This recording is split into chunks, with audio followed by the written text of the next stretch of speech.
ಕರ್ನಾಟಕ ಜಾನಪದ ಪರಿಷತ್ತು ಬೆಂಗಳೂರು ಇದರ ಉಳ್ಳಾಲ ತಾಲೂಕು ಘಟದ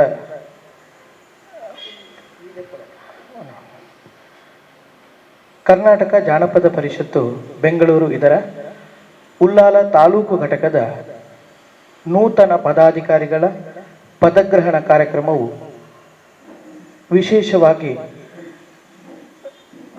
ಜಾನಪದ ಸಮೂಹ ಗೀತಗಾಯನ ಸ್ಪರ್ಧೆಯ ಜೊತೆಗೆ ಇದೇ ಬರುವಂತಹ ಜುಲೈ 12 ತಾರೀಕು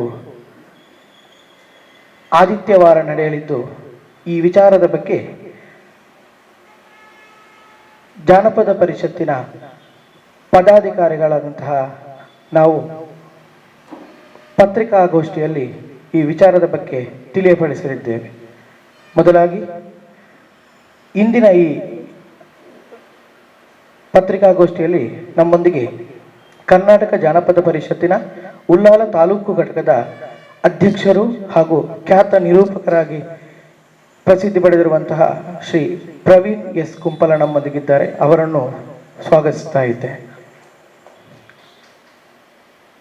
ಅದರೊಂದಿಗೆ ನಮ್ಮೊಂದಿಗೆ ಸಾಂಸ್ಕೃತಿಕ ಕಾರ್ಯದರ್ಶಿಯಾಗಿ ಅತ್ಯುತ್ತಮ ವಾಗ್ಮಿ ಹಾಗೂ ಶಿಕ್ಷಕಿಯಾಗಿರುವಂತಹ ಶ್ರೀಮತಿ ವಿಜಯಲಕ್ಷ್ಮಿ ಕಟೀಲು ನಮ್ಮೊಂದಿಗಿದ್ದಾರೆ. ಅವರನ್ನು ಕೂಡ ಈ ಪತ್ರಿಕಾಗೋಷ್ಠಿಗೆ ಸ್ವಾಗತಿಸ್ತಾ ಇದ್ದೇನೆ. ಅದರೊಂದಿಗೆ ಸಂಘಟನಾ ಕಾರ್ಯದರ್ಶಿಯಾಗಿ ನಮ್ಮೊಂದಿಗೆ ಶ್ರೀ ಕಿರಣ್ ಕೊಲ್ಯ ಉಪಸ್ಥಿತರಿದ್ದಾರೆ. ಅವರನ್ನು ಕೂಡ ನಾವು ಸ್ವಾಗತಿಸ್ತಾ ಇದ್ದೇನೆ. ಹಾಗೂ ಸದಸ್ಯರು ಹಾಗೂ ಜಾನಪದ ಕಲಾವಿದರಾಗಿರುವಂತಹ ಶ್ರೀ ಜಯಪ್ರಕಾಶ್ ಜೋಗಿ ನಮ್ಮೊಂದಿಗಿದ್ದಾರೆ.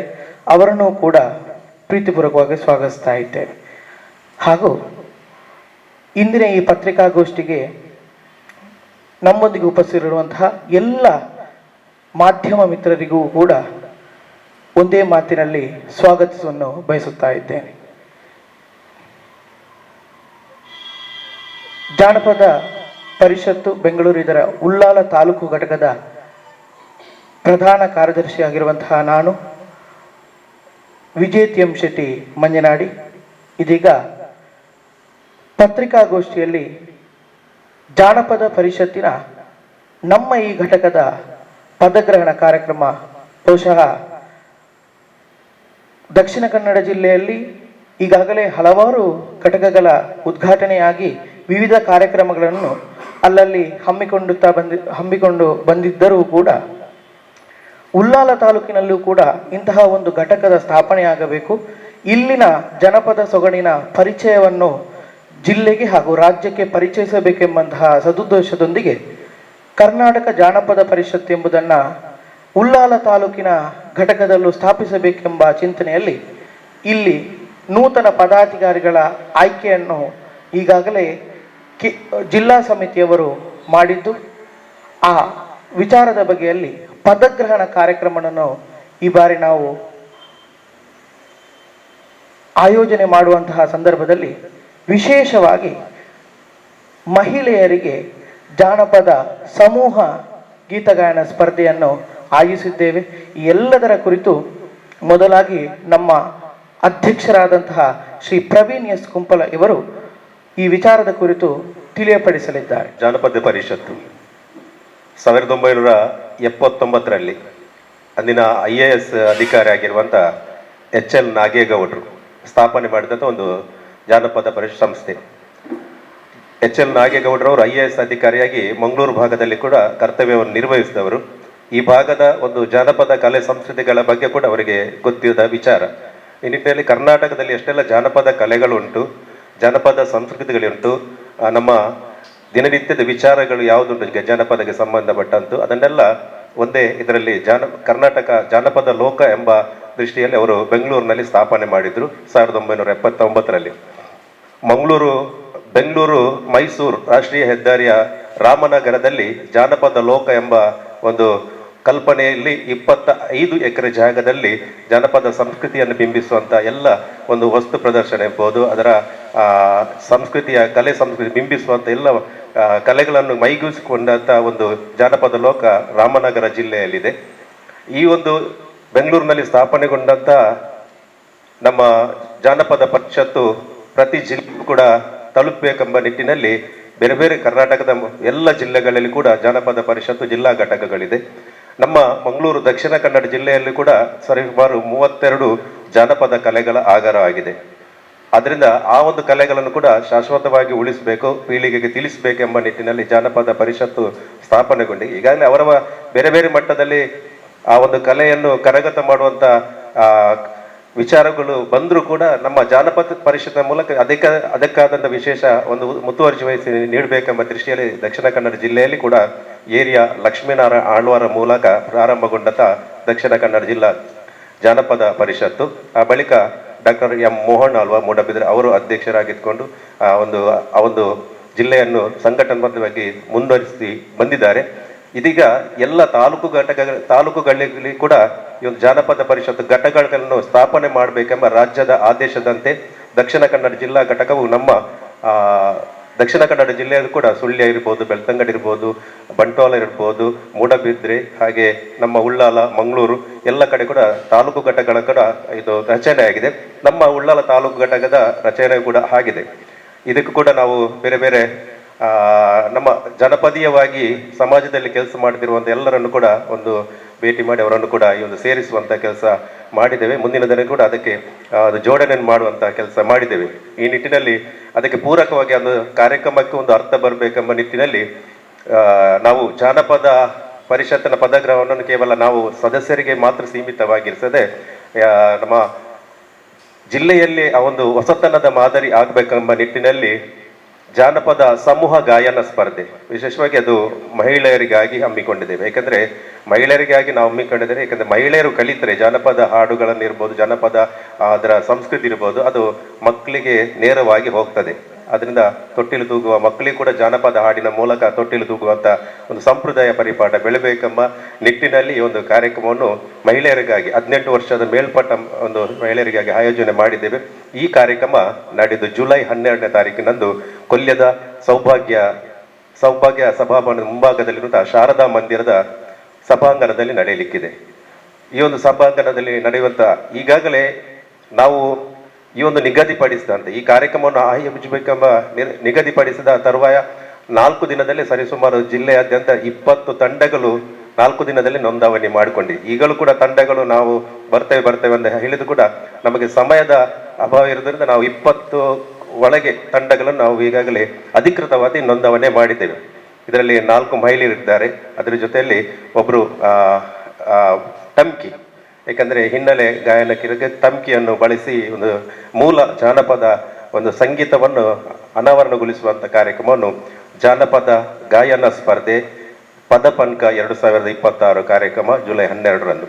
ಈ ಕಾರ್ಯಕ್ರಮದಲ್ಲ ಅದರ ಉದ್ಘಾಟನೆ ಆಶೀರ್ವಚನ ನೀಡಲಿಕ್ಕೆ ಒಡಿಯೂರು ಕ್ಷೇತ್ರದ ಸ್ವಾತಿ ಮಾತಾನಂದಮಯ್ಯ ಅವರು ಆಗಮಿಸಲಿಕ್ಕೆ. ಯಾಕೆಂದ್ರೆ ಒಡಿಯೂರು ಕ್ಷೇತ್ರದಲ್ಲಿ ತುಳು ಜಾನಪದ ಕಲೆಗೆ ಒಂದು ವಿಶೇಷವಾದ ಒಂದು ಪ್ರಾಶಸ್ತ್ಯ ಕೊಡುವಂತ ಒಂದು ಕ್ಷೇತ್ರ. ಅದರಿಂದ ಆ ಒಂದು ಕ್ಷೇತ್ರದಲ್ಲಿ ಜಾನಪದ ಕಲೆಯ ಒಂದು ಸಂಭ್ರಮಯ ಪ್ರತಿ ವರ್ಷ ನಡೆಯುತ್ತದೆ.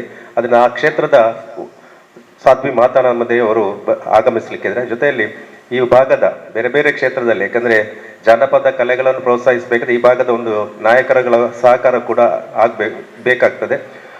ಬಿಜೆಪಿ ದಕ್ಷಿಣ ಕನ್ನಡ ಜಿಲ್ಲಾಧ್ಯಕ್ಷರಾದ ಸತೀಶ್ ಕುಂಬಲ್ರವರು, ಹಾಗೆ ನಮ್ಮ ದಕ್ಷಿಣ ಕನ್ನಡ ಜಿಲ್ಲಾ ರಾಜ್ಯೋತ್ಸವ ಪ್ರಶಸ್ತಿ ಪುರಸ್ಕೃತರಾದಂಥ ಸಮಾಜ ಸೇವಕ ಪ್ರವೀಣ್ ಶೆಟ್ಟಿ ಬಿಲಾರ್ ಮೇಗಿನ ಮನೆಯವರು, ಹಾಗೆ ಸಹಕಾರಿ ಧುರೀಣರಾದಂಥ ನಮ್ಮ ಸಹ್ಯಾದ್ರಿ ಕೋಆಪರೇಟಿವ್ ಸೊಸೈಟಿ ಅಧ್ಯಕ್ಷರಾಗಿರುವ KT ಸುವರ್ಣರವರು, ಚಿರುಮ ಭಗವತಿ ಕ್ಷೇತ್ರದ ಆಡಳಿತ ಮುಕ್ತೇಸರಾಗಿರುವಂಥ ಸುರೇಶ್ ಭಟ್ನಗರ್ ಅವರು, ಹಾಗೆ ಮೂಕಾಂಬಿಕಾ ಕ್ಷೇತ್ರ ಇದರ ಅಧ್ಯಕ್ಷರಾಗಿರುವಂಥ ಚಂದ್ರಹಾಸ್ ಪಂಡಿತಾವ್ಸರ್ ಅವರು, ಕಬಡ್ಡಿ ಕ್ರೀಡೆಯಲ್ಲಿ ಸಂಘಟಕ ಆಗಿರುವಂಥ ಶ್ರೀಕಾಂತ್ ಉಳ್ಳಾಲ್, ಹಾಗೆ ನಮ್ಮ ಉದ್ಯಮಿ ಆದಂಥ ಪ್ರಕಾಶ್ ಅನ್ವಿತ್, ಜೊತೆಯಲ್ಲಿ ನಮ್ಮ ದಕ್ಷಿಣ ಕನ್ನಡ ಜಿಲ್ಲಾ ಜಾನಪದ ಪರಿಷತ್ನ ಅಧ್ಯಕ್ಷರಾದಂಥ ಪಮ್ಮಿ ಕೊಡಿಯಾಲ್ ಬೈಲ್, ಪ್ರವೀಣ್ ಕೊಡಿಯಾಲ್ ಬೈಲ್ರವರು ಕೂಡ ಆಗಮಿಸಲಿಕ್ಕಿದ್ದಾರೆ.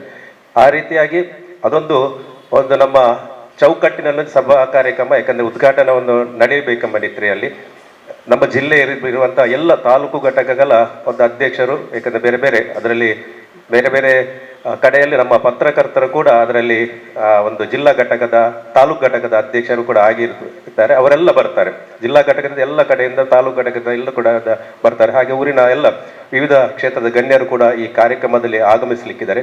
ವಿಜೇತರಿಗೆ ನಾವು ನಗದು ಮತ್ತು ಆಕರ್ಷಕ ಫಲಕ ಹಾಗೆ ಭಾಗವಹಿಸಿದಂಥ ಎಲ್ಲರಿಗೂ ಕೂಡ ನಾವು ಪ್ರಮಾಣ ಪತ್ರದೊಂದಿಗೆ ಅವರನ್ನು ಸ್ಮರಣಿಕೆ ನೀಡಿ ಗೌರವಿಸಲಿಕ್ಕಿದ್ದೇವೆ. ಈ ರೀತಿಯಾಗಿ ಸಮವಸ್ತ್ರದೊಂದಿಗೆ ಬಹಳ ವೈವಿಧ್ಯಪೂರ್ಣ ಕರ್ನಾಟಕ ಜನಪದ ಹಾಡಿನ ಒಂದು ಕಾರ್ಯಕ್ರಮವನ್ನು ಈ ಒಂದು ಕಾರ್ಯಕ್ರಮ ಪ್ರಪ್ರಥಮ ಬಾರಿಗೆ ಹಮ್ಮಿಕೊಂಡಿದ್ದೇವೆ. ಈ ನಿಟ್ಟಿನಲ್ಲಿ ನಮ್ಮ ಪತ್ರಿಕಾ ಮಾಧ್ಯಮದ ಎಲ್ಲ ಬಂಧುಗಳು ಕೂಡ ಪೂರ್ಣ ರೀತಿಯ ಸಹಕಾರ ನೀಡಬೇಕಾಗಿ ವಿನಂತಿ. ಎಲ್ರಿಗೂ ನಮಸ್ಕಾರ. ಈಗಾಗಲೇ ನಿಗದಿಯಾದಂತೆ ಬರುವ ಭಾನುವಾರ ಅಂದರೆ ಜುಲೈ 12 ತಾರೀಕಿಗೆ ಮಹಿಳೆಯರಿಗಾಗಿ ವಿಶೇಷವಾಗಿ ಆ ದಿವಸ ಉಳ್ಳಾಲದ ಪ್ರಥಮ ಒಂದು ಜನಪದ ಪರಿಷತ್ತಿನ ಪದಗ್ರಹಣ. ಅಲ್ಲಿ ಪದಗ್ರಹಣವನ್ನು ಸರಳವಾಗಿ ಆಚರಿಸಿಕೊಂಡು ಕ್ರಮ ಪ್ರಕಾರ ಮಾಡಿಕೊಂಡು ನಂತರ ಪದಪನ್ಕ, ಬಹಳ ಒಂದು ಸುಂದರವಾದ ಹೆಸರು, ತುಳುನಾಡಿನ ಆ ಶಬ್ದವನ್ನು ಸೇರಿಸಿಕೊಂಡು ನಾವು ಪದಪನ್ಕ ಅಂದರೆ ಆ ಹೆಸರನ್ನು ಹೇಳಿದ ಕೂಡಲೇ ಕೆಲವು ತುಳು ಗೊತ್ತಿಲ್ಲದವರು ಹಾಗಾದ್ರೆ ಏನು ಅಂತ ಕೇಳ್ತಾರೆ. ಆಗ ನಮ್ಮ ಒಂದೆರಡು ಪದಗಳನ್ನು ನಾವು ಪರಿಚಯಿಸಿಕೊಟ್ಟಾಗೆ ಕೂಡ ಆಗ್ತದೆ. ಬಹಳ ಒಂದು ಸುಂದರವಾದ ಒಂದು ಪದಪನ್ಕ ಎನ್ನುವ ಶೀರ್ಷಿಕೆ ಅಡಿಯಲ್ಲಿ ಮಹಿಳೆಯರಿಗಾಗಿ ಒಂದು ಪ್ರಶ್ನೆ ಬಂತು ನಮಗೆ, ಯಾಕೆ ಕೇವಲ ಮಹಿಳೆಯರಿಗಾಗಿ ಅಂತ. ಇದು ಆರಂಭ ಅಷ್ಟೇ, ಖಂಡಿತವಾಗಿ ಇದು ಆರಂಭ. ಮಹಿಳೆಯರಿಗೆ ಮೊದಲು ಇದರ ಪ್ರಚಾರ ಆಗಲಿ. ಮತ್ತೆ ಮೂಲ ಜನಪದ ಇನ್ನೂ ಕೆಲವರಿಗೆ ನಾವು ಯಾವಾಗ ಈ ಒಂದು ಸ್ಪರ್ಧೆಯನ್ನು ಆಯೋಜನೆ ಮಾಡಿದೆವೋ ಆಗಲೇ ಕೆಲವು ಪ್ರಶ್ನೆಗಳು ಬಂತು ನಮಗೆ, ಇದು ಜನಪದ ಹಾಡ, ಇದು ಜನಪದ ಹಾಡ ಅಂತ. ಯಾಕಂದ್ರೆ ಇನ್ನೂ ಕೂಡ ಒಂದು ಮಾತಿದೆ, ಕುರಿತೋದದೆಯಂ ಕಾವ್ಯ ಪ್ರಯೋಗ ಪರಿಣತ ಮತಿಗಳ್ ಅಂತ ನೃಪತುಂಗ ಹೇಳ್ತಾನೆ. ಹಳ್ಳಿಯ ಜನರು ಯಾವ ಅಕ್ಷರ ಜ್ಞಾನ ಇಲ್ಲದಿದ್ರು ಕೂಡ, ಯಾವ ವಿದ್ಯಾಭ್ಯಾಸವನ್ನು ಪಡೆಯದಿದ್ರು ಕೂಡ ಅವರು ಕಾವ್ಯ ಪ್ರಯೋಗ ಪರಿಣತ ಮತಿಗಳಾಗಿದ್ರು. ಅವರು ಕಾವ್ಯವನ್ನು ಚೆನ್ನಾಗಿ ಕಟ್ತಾ ಇದ್ರು. ಅದನ್ನು ಯಾವುದೇ ಕಾರಣಕ್ಕೆ ಬದಲಾವಣೆ ಮಾಡುವ ಹಕ್ಕು ನಮಗಿಲ್ಲ. ಈ ಹೊಸತನದ ಒಂದು ಕಾಲಘಟ್ಟದಲ್ಲಿ ಜನರು ಹಿಂದಿನ ಆ ಮೂಲ ಹಾಡುಗಳನ್ನು ಬದಲಾಯಿಸ್ತಾ ಇದ್ದಾರೆ. ಇದು ಆಗ್ಬಾರ್ದು ಎನ್ನುವ ನಿಟ್ಟಿನಲ್ಲಿ ನಾವು ಜನಪದವೇ, ಮೂಲ ಜನಪದವೇ ಹಾಡು ಆಗ್ಬೇಕು ಅಂತ ಹೇಳ್ತಾ ಆ ಸ್ಪರ್ಧೆಯನ್ನು ಇಟ್ಟಿದ್ದೇವೆ. ಮೊದಲು ಹಾಡಿನ ಮೂಲಕ, ಅಥವಾ ಇನ್ನಷ್ಟು ಜನಪದ ಕ್ಷೇತ್ರದಲ್ಲಿ ಇನ್ನಷ್ಟು ವಿಚಾರಗಳಿದೆ, ಮೊದಲು ನಾವು ಹಾಡನ್ನು ಆಯ್ಕೆ ಮಾಡಿಕೊಂಡು ಆ ನಿಟ್ಟಿನಲ್ಲಿ ಈ ಸ್ಪರ್ಧೆಯನ್ನು ಆಯೋಜಿಸಿದ್ದೇವೆ. ಹಾಗೆ ನಮಗೆ ಕೆಲವು ಪ್ರಶ್ನೆಗಳು ಬಂತು. ಒಬ್ರು ಬರ್ದ ಹಾಡು ಅದು ಜನಪದ ಶೈಲಿ ಇರಬಹುದು, ಆದರೆ ಅದು ಜನಪದ ಹಾಡಲ್ಲ. ಹಾಗೆ ಆ ಗೊಂದಲವನ್ನು ನಿವಾರಣೆ ಮಾಡಬೇಕು. ಮತ್ತೆ ಸ್ವಲ್ಪ ನಿಜವಾದ ಜನಪದ ಹಾಡು ಅಂದ್ರೆ ಯಾವುದು, ಜಾನಪದ ಸಾಹಿತ್ಯ ಅಂದ್ರೆ ಯಾವುದು ಅಂತ ಜನರಿಗೆ ಗೊತ್ತಾಗಬೇಕು ಎನ್ನುವ ನಿಟ್ಟಿನಲ್ಲಿ ನಾವೀಗ ಈ ಮೊದಲ ಹೆಜ್ಜೆಯನ್ನು ಇಟ್ಟಿದ್ದೇವೆ. ಮುಂದೆ ಜನಪದ ವಿಚಾರಗಳಲ್ಲಿ ನಮಗೆ ಕಲೆಗಾರಿಕೆ ಇದೆ, ಗುಡಿ ಕೈಗಾರಿಕೆ ಇದೆ, ನಾಟ್ಯ ಇದೆ, ಅಥವಾ ಹಿನ್ನೆಲೆ ವಾದನಗಳು, ಇದೆಲ್ಲ ಹೊಸ ಹೊಸ ವಿಚಾರಗಳನ್ನು ಜನರಿಗೆ ಪರಿಚಯಿಸಬೇಕು. ಮತ್ತೆ ಕಾಲದ ಗರ್ಭದಲ್ಲಿ ಕೆಲವಷ್ಟು ಜನಪದ ಕಲೆಗಳು ಮುಳುಗಿ ಹೋಗಿದೆ, ಅದಕ್ಕೆ ಮರುಜೀವ ಕೊಡಬೇಕು. ಅಂತಹ ಜನಪದ ವಿಚಾರಗಳು ಮತ್ತೆ ಬೆಳಕಿಗೆ ಬರಬೇಕು ಎನ್ನುವ ನಿಟ್ಟಿನಲ್ಲಿ ನಾವು ಒಂದು